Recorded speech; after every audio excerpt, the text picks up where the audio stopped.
दुनिया का सबसे मुअम्मर तरीन नौबेहाता जोड़ा कौन सा है? 100 साल का दूल्हा 102 बरस की दुल्हन ने आलमी रिकॉर्ड बना लिया।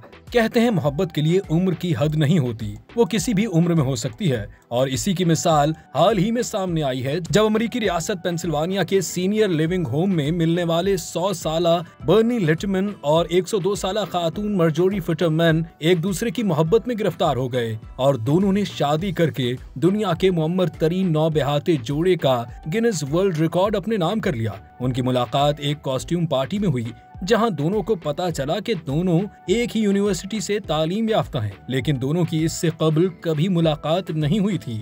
फिर दोनों की मुलाकातों के सिलसिले के बाद उन्होंने शादी का फैसला किया।